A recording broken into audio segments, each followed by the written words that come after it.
I think that's what you see when you wear one of those, and I think what a lot of people mistakenly see when they wear a continuous glucose monitor is there's so many other factors that influence our blood glucose that are not related to food. Josh is hilarious. It's punishment for drinking a latte, you nerd. I have a Starbucks about 200 yards from my house, and it's just so tempting. I just walk down there in the morning and take my walk, and I'm like, I'm here. Let's get a sugar-free latte. I thought they were putting in sugar in my latte, and I was just like, because I mean, these motherfuckers fucking up and giving me a sugar, and I watched them do it, and it wasn't. And then I tried it. I experimented, and I tried the syrup, the sugar-free syrup at home myself with the coffee, and the same thing happened. My glucose went way, way, way, way up. But it comes up and then it drops rapidly. Well, caffeine improves insulin sensitivity, but the initial like stimulant effect can release glucose. So when it's monophasic, when there's no glucose present, so it's just going to come up and right down. I will also tell you, and this is just anecdotal experience, but I can't say for sure that this is what's happening, but I've been on Mounjaro now for a month, the tirzepatide that was prescribed by my doctor, and I was on tirzepatide or on semaglutide, I was on retatrutide for 3 months, and my glucose levels are not as good on the Mounjaro as they were on the Reta. It's got to be the glucagon agonist. Justin, my lipids came back. I've been on a statin for like fucking 20 years. My LDL came down to a 60. That's what I'm seeing too. Yeah, it's wild. Yeah. Yeah, and my triglycerides were like in the 60s too. I've never been that low. That's what I'm seeing. Yeah, I'm starting to recommend it for people with really high cholesterol because it had a stronger effect on my lipids than I'll show you the thing. Like you can see when I started it. Hang on, I'll bring it up. But it had a stronger effect on my lipids than ezetimibe and a statin did. Paul, what was the timeline between those lipid tests? 90 days. Okay. Yeah, that's insane. Yeah. Hang on. Let me pull it up here. Have you guys tested lipids after cardarine use? Yeah, the cardarine lowers it too, but I just worry about the cancer risk with cardarine. Yeah. But it seems to raise HDL too. Yeah, I mean, I don't know how legit the cancer risk is with cardarine, but there is some. There does seem to be. All right, so let me pull this up. See you can see here when I started. This was 2 years. This is 2 years worth of blood work, and you can see nothing. The only thing that changed is I started the Reta. Interesting. Isn't that wild? And my liver enzymes improved too. Interesting. Yeah, I've been seeing crazy drops in lipids with people using it. It's really interesting. Yeah, so that's got to be the glucagon agonist, right, Kurt? Because you don't see that with the other GLP ones. Mm-hmm. Yeah, that's the only difference. I showed my doctor. My doctor just like I saw her there like she was like Googling it, like when I was telling her about it. She's like, "What?"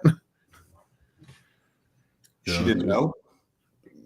I mean, she had heard of it. She's like, "Yeah, that's the experimental triple agonist, right?" And I'm like, "Yeah." And she's like, first thing she asked, she's like, "Where did you get that from?" I know people. I'm like, places. So I'm a participant. What do you want? I can get anything. I'm a participant in a clinical trial. It's funded by Paul Barnett. Group of one. Funded by Anabolic Bodybuilding.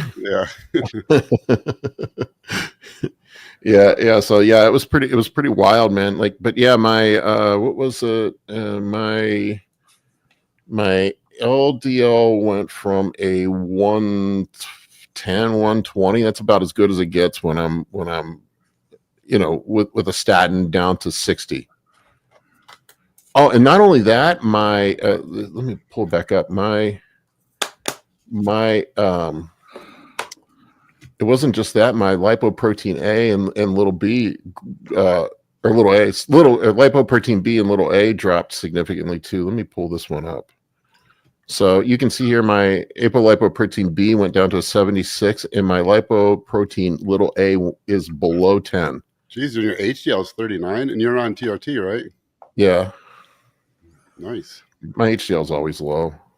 No, I was Oh. saying it's almost 40.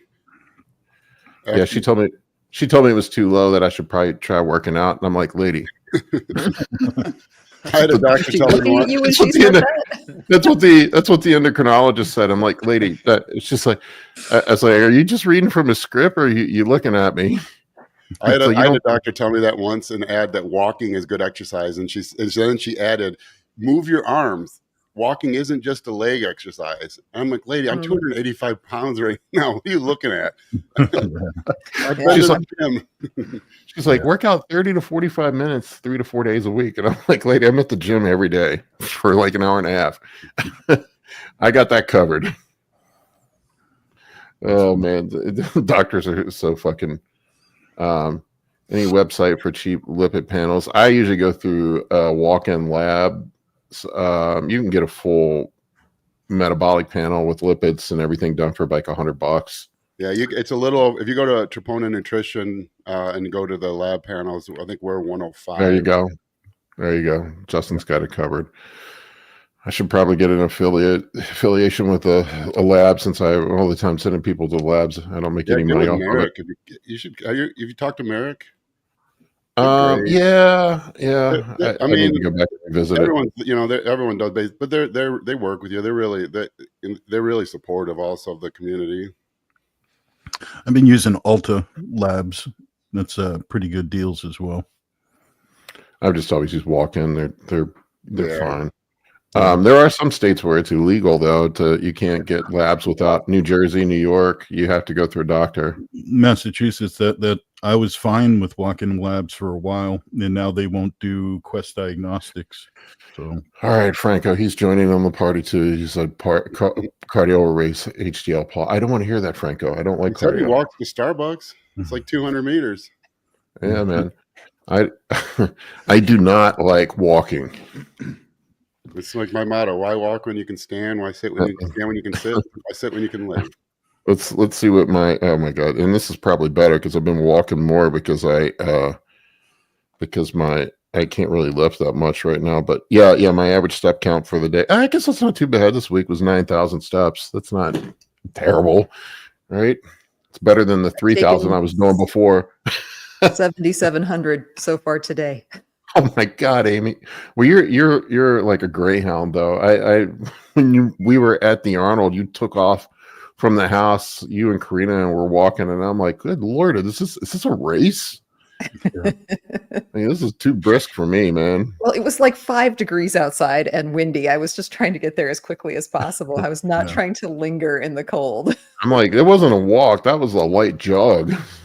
yeah, It was a brisk walk. we won't bring up the memories of the rental car either. Dave ruined the rental car. Should have lived. That was on the fire. only time I've ever seen Dave flustered. Dave's like the calmest person I know. He's steady Eddie. You were just mildly flustered. Yeah, Oh, that was seriously, Dave. That was one of the best things ever. Like, I'm glad you enjoyed not it. your response. I just mean like in general. That Yeah. it was just a comedy of errors. Rental cars and me do not mix for some reason. All right, let me grab. Well, people just beat the fuck out of them is the issue, and then they turn them back in. I had a rental car recently where when went down to Florida and the fucking window wouldn't roll all the way back up. I was just like, fuck it, whatever. It kind of worked, and then sometimes it would work, sometimes it wouldn't. All right, here's a question for the panel. What do we think of SLU-PP 332? I see a lot of people using it on preps now. I mean, I like it quite a bit. I definitely notice for cardio, fasted cardio in the morning, having a mild dose like a 250, 500 microgram range, I definitely get a good effect for fat burning, and I don't get this overstimulated effect. Sometimes ECY stacks and stuff are just too much. Just to get a little extra aid from the SLU is pretty nice. It gives me like Yohimbine kind of cold, clammy sweat feeling. Yeah. Yeah, I got like sweaty on. Yeah, exactly. That's exactly what I was going to say, Justin. It was almost like I was catching the flu or something. Yeah, yeah. That cold sweat kind of thing. I don't know. I get cold on Retta, so it's kind of hard to tell the difference. But the SLU PP332, I think, helped me get down to 6-7% body fat for this last contest without taking any clenbuterol or other things that wreck my CNS. So Yeah, I'm it's a pretty fan. wild. Pretty wild that you did that. Yeah, I got one guy. I'm prepping. He's 2 weeks out. We haven't done any stimulants for fat burners. No ephedra, no caffeine, no yohimbine, clen, nothing. looks And great.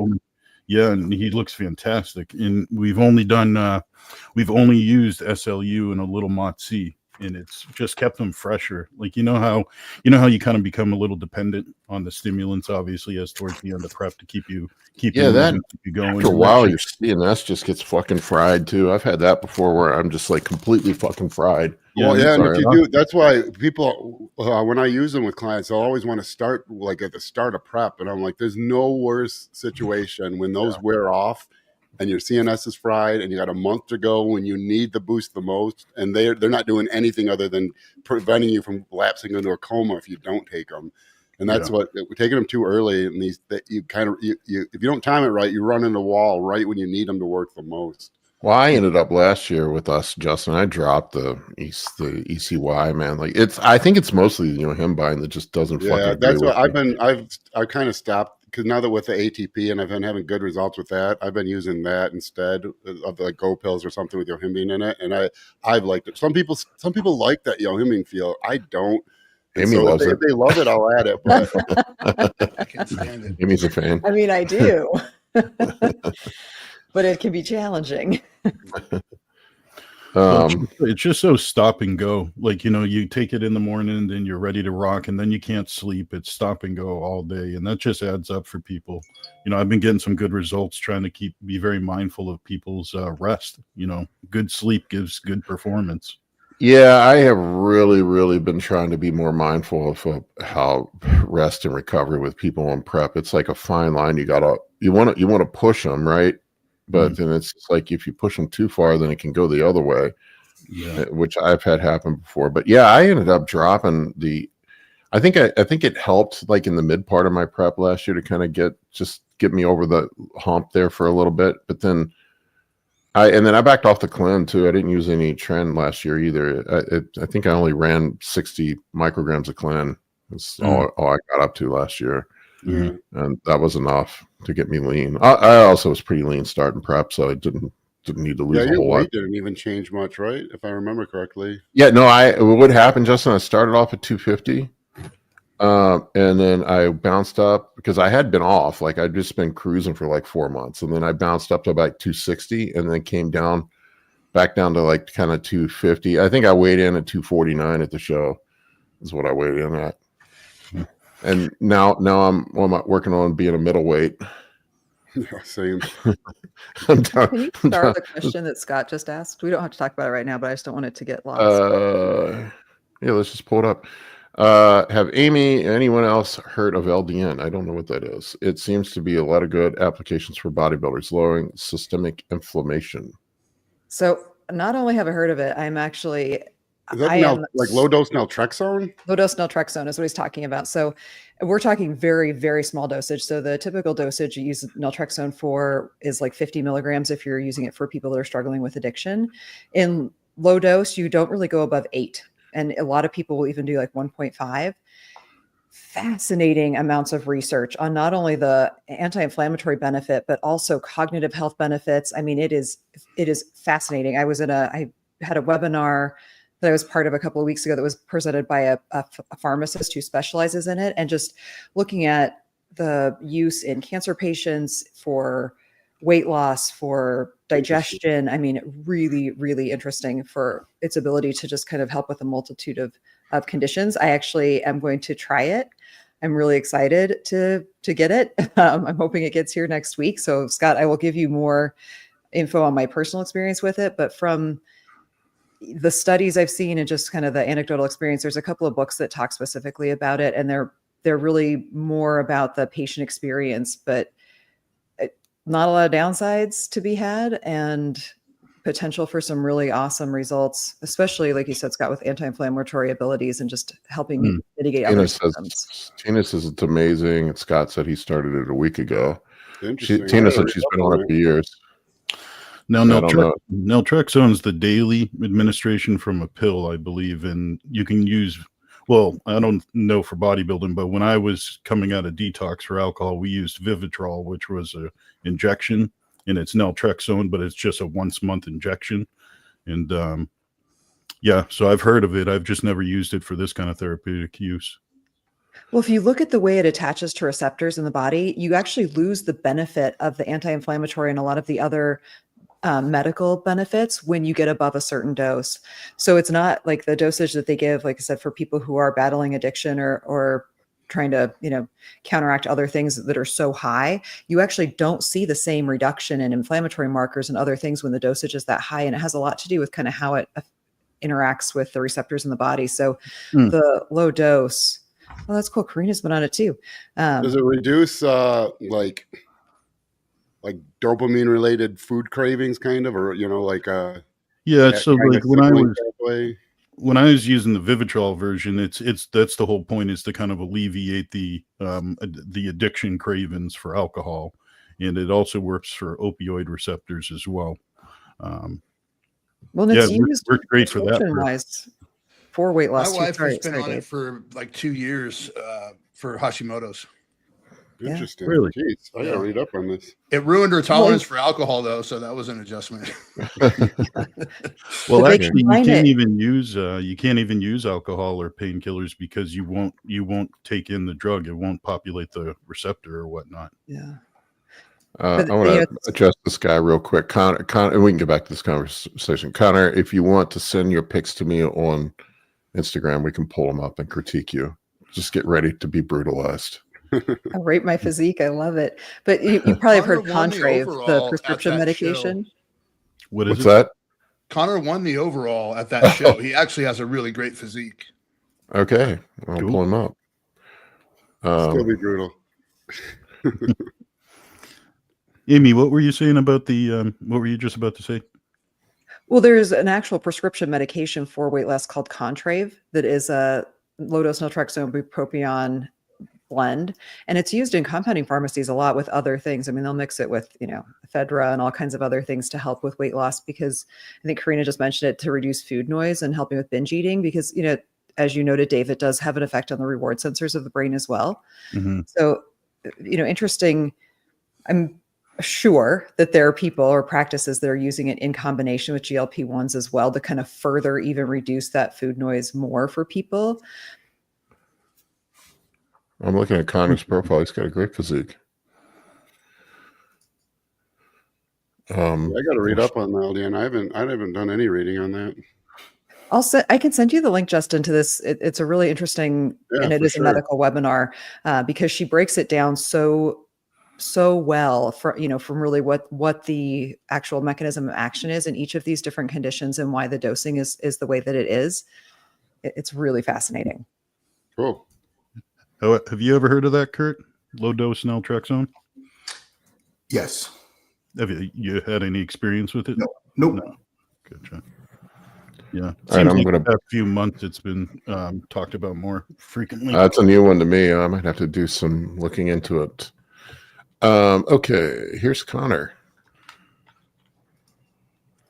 Let me pull him up. Yeah, he looks great. Good shape. Oh, Good wow. structure.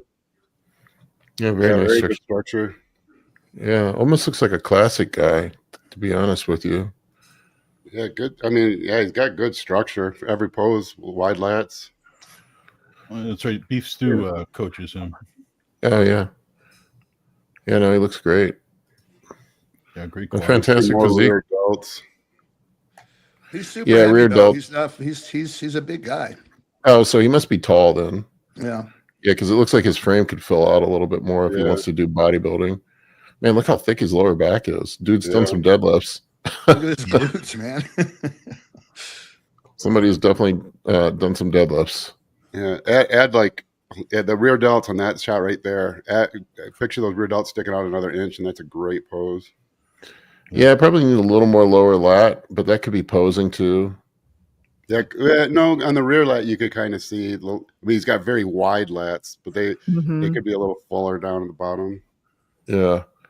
I mean, this is just nitpicky shit. I bet, like, if you want to get on a Very, national very good stage, structure. Yeah, I would. Good conditioning. Yeah, conditioning's excellent. Yeah, I would say a little more lower lat, maybe rear delt work from the front. He looks great. Hmm. You got those Connor, blue- DM me blue on collars. Instagram. I've got some video of the overall I can share with you. On this right here, you need to fix that pose. You got like always. This always drives me nuts with guys on the lat spread. They do it like they're doing it from the front, and it actually makes Yeah. you look smaller. You need to keep your chest up. Kind of think I about will. rotating your chest back and laying your head back like you're laying your head on a pillow. I have You a way actually- to show that. If you take like any two-dimensional area, like Hang on, let me if you make open you it full. too much, it starts making it narrower. You want to be as wide as you can. You don't want to spread so much that you start spreading it. You lose the separation, and then you can Yeah. even lose a little bit of width. So you don't want to roll the shoulders forward like too far. He's just starting to get to that point, but Dorian Yeah, and Yates has a video somewhere where he talks about that's old, where he says he would pull all the way wide and then he'd kind of contract his like rhomboids and rear delt just a little bit to bring the separation out and make sure his back was not rounded to where he was losing that width by curving back over. the guy that owns my gym is a judge, and he helped me with my posing last year. And like the little simple thing is like, and it just made a huge difference. Is pushing my chest up, thinking about rotate. It's not like I think guys think leaning back is what they do, and a lot of times they're still humped forward over top, so it still makes your the lats look forward. Your lats look small. You're just leaning back with your lats looking small. You almost need to think about rotating your chest up. A lot of guys have a hard time pulling their scapula apart, but like, I think his is the opposite. He's pulling it too far forward, pulling his shoulder blades too far forward. And like you said, Justin, actually You making can see, like teres major there and stuff. If he just contracted back just like a couple percent. So that's a posing issue, man. You got to fix that, I would say. This is just really nitpicky shit, dude. Yeah. It's a very good physique. You look great.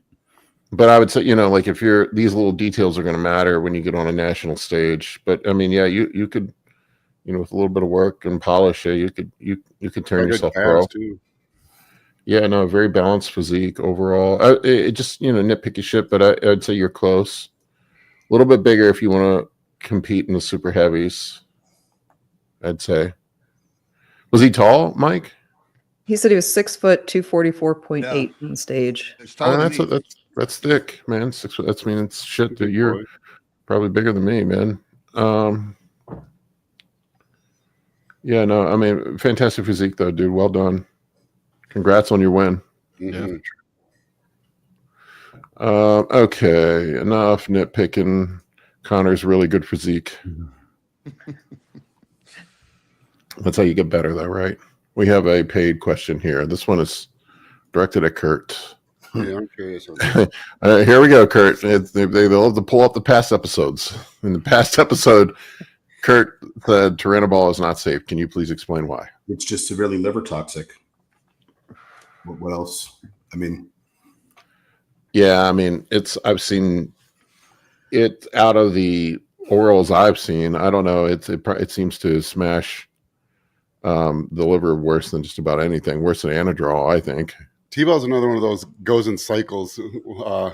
I think probably around maybe 2004, 2005, everyone was talking about it. Then it's like it almost disappeared. And I feel like a couple of years ago, everyone was, "You tried T-Ball? You should try T-Ball."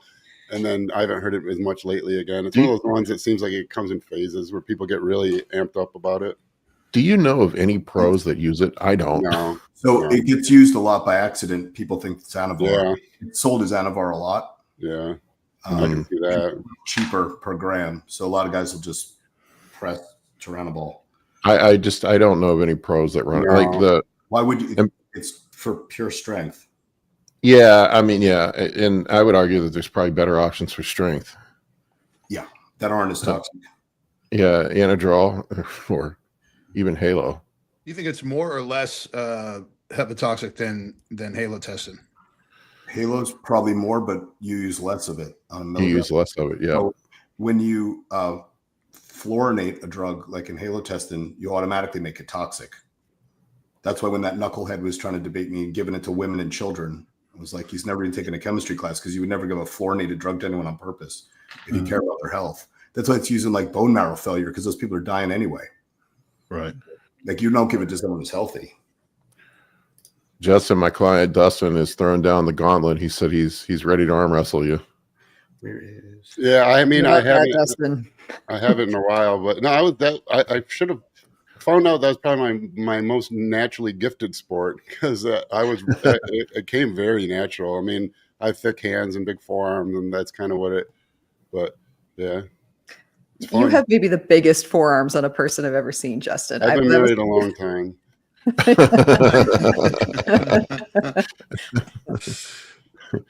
You got 4 kids too. This is really for anybody. This was directed at Kurt too. But Kurt, tips for getting down 1,000 grams of carbs on a high day. What did you find easiest to digest other than rice? Mochi. Love mochi. I know Kurt likes his vanilla ice cream too. Yeah, I don't know anything that's designed to not make you full. Honey, sugar, soda, glucose powder. Yeah. Yeah, I wasn't using Even rice. even just adding I like tried rice. pineapple to your rice, you can double the calories in rice adding pineapple to it with almost no increase in food volume. Or honey. You put honey on your Yeah, rice. yeah, Sugar, like table sugar. Who cares? yeah, sticky rice. You got me in Just the put honey in your Depends on the person. workout or in your water. Like, you don't even really notice it. I remember My go-to Roman. high carb day is the cream of rice with the maple syrup. Yeah, I had Roman drinking Syrup. soda. Using Yeah, I remember Roman telling me he was putting glucose syrup on his rice, and I bought some of that shit. That stuff was terrible, man. couldn't get any more rice in them. Oh my god, that stuff was awful. I'm like, bro, how the fuck do you eat this? You got me into marshmallows, Kurt. Oh, Marshmallows are great for that. Yeah.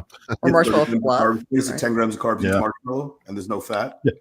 My secret was Just corn syrup. Marshmallows are just corn syrup. Yeah. They break down easy. They disappear in And they your make gut. you hungrier. When you eat them, you want more of them.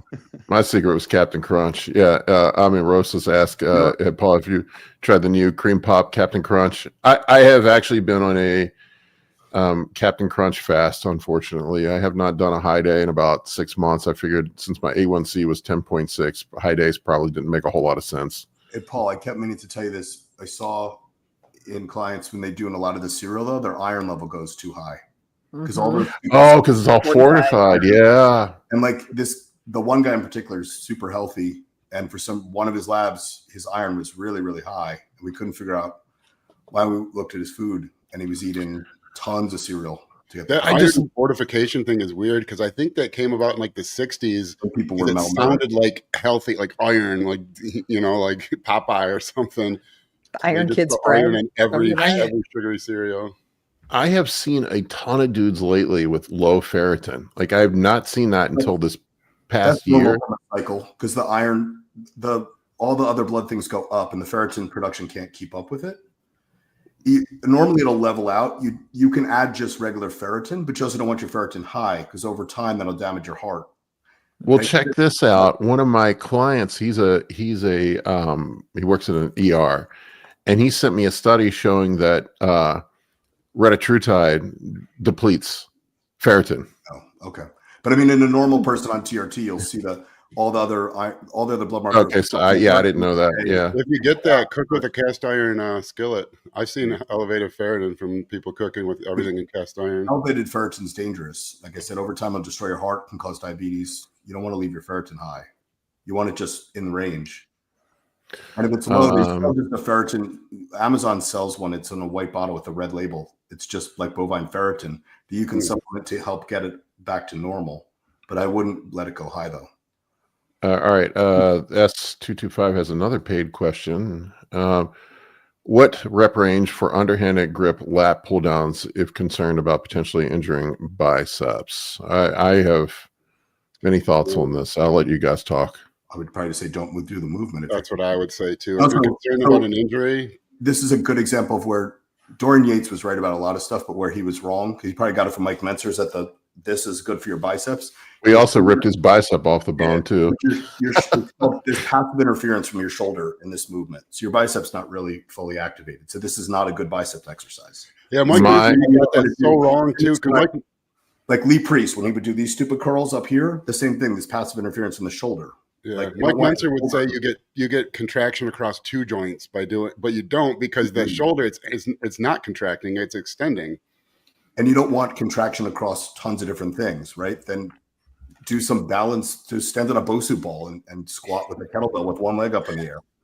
Well, I just had a bicep tendon repair, and my surgeon told me, he recognized me from our podcast, so clearly he watched the channel or watched some of our content. But he told me, this is what he told me. So if anybody wants to know about underhanded movements in stretch mediated hypertrophy, he told me stretch mediated hypertrophy keeps me in business. He's like, I do a lot of surgeries because of stretch mediated hypertrophy. He's like loading a tendon up in a very disadvantageous position is not smart.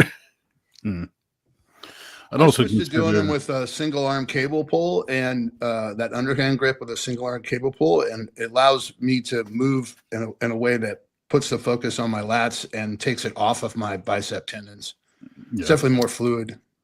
He told me what my surgeon told me. He said the distal tears are the worst ones, but he said that like most distal tears that he sees are from people extending too much under load. Like he said, you don't want to extend all the way. He said you want to go to about 90% and you don't want that elbow flexion, like where it's fully extended. He also said preacher curls are extremely dangerous for bicep tendon tears. And he told me that flies, I never even considered this, about how he's like a lot of the shoulder, the insertion up in the shoulder he sees are from wide grip bench presses and from loaded flies. Well, Mike Israel's been talking a lot about training the bicep in that stretch position lately.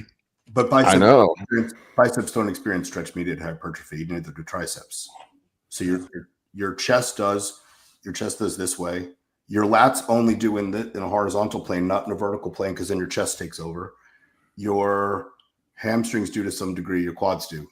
And your calves. That's it. So like you don't do like long stretches for your lats this way. It's not your lats, right? You don't, once a tendon is activated, it's no longer on the muscle if you straighten your arm all the way out. And something else everyone should keep in mind, because it counts for everyone in this thing, advanced lifters, which is anyone who's lived in like 2 or 3 years, doesn't experience any stretch mediated hypertrophy. Justin and I were talking about this the other day. Those are the first fibers that grow when you start lifting. Once those fibers are grown, they're grown.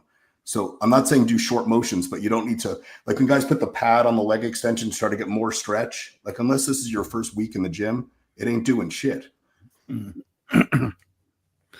Connor said he started competing in 2021, and before that in 2015, met Stu in 2016. It was his first bodybuilder he met, and then decided to go off cycle and competing in college life.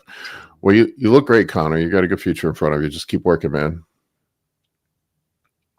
You look fantastic. Yeah. My surgeon just kind of effectively scared me out of, like, he was like, I would never do a preacher curl with everything fully extended. He said, especially like with dumbbells. He said, I've seen so many people pop their distal insertion doing preacher curls. Yeah, I think, Mike, you make a good point too, because the way I do a lot of my lat pull downs too is if I'm doing single-handed, it allows me to get a little bit of body English where I can just stay contorted to one side and really stretch the lat out rather than being restricted with both hands going up over at the same time. So I think you can get a little bit more target of the lat muscle by doing it the way you're explaining as well. Yeah, I was just putting in the chat for S225 to take a look at my Instagram, because I'll post a lot of those workout videos, just short workout videos on Instagram. You kind of see how I do them. I think a lot of people can utilize too lifting straps on some of these movements as well, where you're not incorporating a forearm grip. You're not really pulling too much from the bicep. You can just pull from the elbow down into the lat. You know what I'm saying? I see a lot of guys kind of all of my pull down motions. Yeah. I mean, it's good to get the work of the forearm too and the grip strength. But then again, if your bicep and forearm are getting too pumped to finish the lat movement. I don't see the point of that. Well, I think there, at least for me, if I'm muscling it down with my grip, it definitely changes the focus somewhat. So like if I, I get my straps so that my fingers are barely even touching the bar in most positions or in most pull down motions. And it forces you to engage your back because you can't like grunt out that first bit of it to kind of get the momentum going. You really have to like do a retraction and kind of pull it down with your back rather than being able to kind of muscle it down with your arms. At least, again, I am not as strong as you guys. So, it's a little bit different, but that's why I find it to be really helpful to just take any of that forearm out of it entirely. Yeah. And it makes sense with you. You got the longer limbs too. That would definitely benefit for you, for someone. For whatever reason, I don't know if it's genetics or what, but I definitely seem to be susceptible to tendon and ligament tears. I've had both of my ACLs, my MCL, now my shoulder. So sometimes I wonder if my right bicep tendon's a little fucked up too. Probably it's just wear and tear from years and years of beating myself up. Just at some point, it's just going to catch up with you. No, I should know this answer, but isn't some long-term statin use have issues with ligament? No, Injury? not statins. Not that I'm aware of. There's some stuff on some certain antibiotics. I think Septin was one, right? I don't remember which one. Cipro. What's that?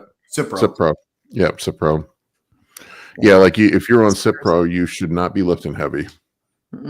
Ruptured Achilles tendon. Yeah, that's happened to some people. So the first time I ruptured my ACL, I was on Cipro. Probably not a coincidence. Yep, it probably was not. I was just playing basketball. Dave, I stopped using like the VersaGrips there for a while because I felt like I was getting pretty severe carpal tunnel like symptoms, and I was blaming the GH at first, but once I stopped using those straps, it made a huge difference. So I have not used this. I think there's it puts some weird angles on your tendons too, because I have less like tendon pain. I think I have not used a strap in years. I've never used them really. Once in a while, when I was younger, maybe I did, but I don't use a belt. I don't use any lifting gear, none. Well, I'll be the first one to admit I grew my arms by thinking I was training my back when I was younger a lot. I truly did.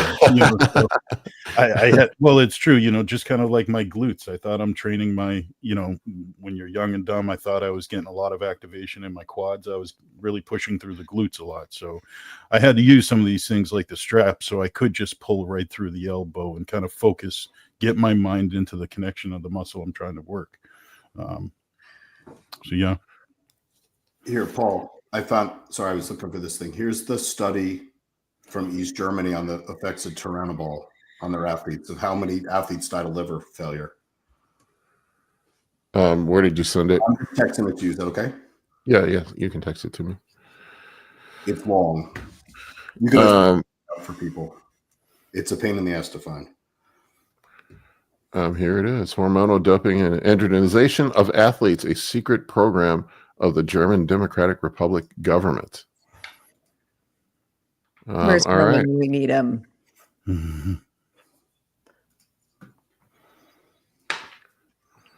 All right, I will put this in the video description, so if anybody wants to look at it, they can. If anybody's curious about the Turinabol thing. I don't know that we need to bring the study up on the screen. Be a long thing. All right, any last question? This is funny. We talked about this before, but who remembers the bodybuilding supplement landscape with full of pro hormones? And prior to that, it was the wild, wild west. I know we've talked about Ultimate Orange, which was essentially meth before. It used to be about GHB at GNC. Yeah, you could. I remember those days in the 90s. Yeah, the very, very first time I went to GNC, I think it was maybe 94, and I think it was banned already, but they had like a few bottles still remaining on the shelf. And I remember the guy kind of being like, hey, check this out over here. I didn't buy it though, but I was like 14. It was funny. It was like a wild, wild west of shit that was just a placebo and stuff that was actually like real drugs. Is it placebo or is it actual steroids? I remember like the old metrics packets, like like I remember how fucking expensive they were, and I'm like, I'm going to get this box of metric stuff and turn into a pro bodybuilder, and it was just shitty ass protein powder. Yeah, didn't it have was it the original Metrics with protein and carb powder separate and you had to mix them together? Yeah, It was just maltodextrin. yeah, it was just maltodextrin and probably powdered milk. That old Justin and I talked about it before. That old Weider protein that was just like chalk. Oh god, yeah. If you didn't drink it right away, dissolve. it would return to like a gelatinous mass. I remember farting so bad after drinking that stuff, and I'm like, I didn't realize that was malabsorption. Like, I'm getting huge, bro. I remember that Super DMZ Pro Hormone was one of the first things I used when I was young. All the fads I've seen bodybuilders go through over the years. Justin, you're old enough to remember. You remember when dudes would just straight up eat tuna out of the can all the time? Oh, yeah, I was one of them. Mine was a financial case, but yeah, Everybody was eating tuna straight from the can. And then the other thing, like I remember seeing this in the early 2000s when dudes would eat baby food post-workout. yeah, that was a big thing for a minute. Yeah, I forgot about that. You pay whole baby- $9 for 14 grams of carbs. Let's go. I remember reading Lou Ferrigno's book, and he talked about how many cans of tuna and a whole loaf of white bread that he would eat every day. Yeah. Dudes end up with mercury poisoning.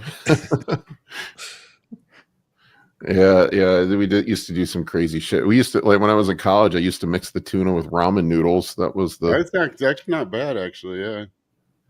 I would do that, and then how many milligrams of sodium and MSG. That's the good stuff. That's where the growth comes from. I wondered why my blood pressure was high when I was in college. It was Jaeger bombs and ramen noodles with canned tuna. That was my diet.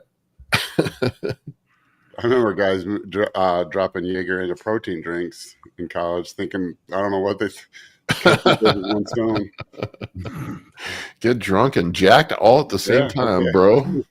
It's inefficient. we would go out to we would also like take D-ball before we go out to the club. Yeah. D-ball and creatine, man. I'm gonna get pumped, and the ladies are gonna love me tonight, man. Club pump going. You left out cocaine. Yeah, the cocaine came later in the night after you were drunk. I was too poor. Reverse the pump. I was too poor in college for cocaine. That came later. It was later. Now I live the boring life. It's energy drinks and video games. That's about it for me. And TRT. I'm not even on cycle. Pretty lame. All right, folks, I think that's all I got for you today. We appreciate each and every one of you. Thank you for all your support. We had a pretty large live audience today. It's the biggest one I've had in a while. See you folks on the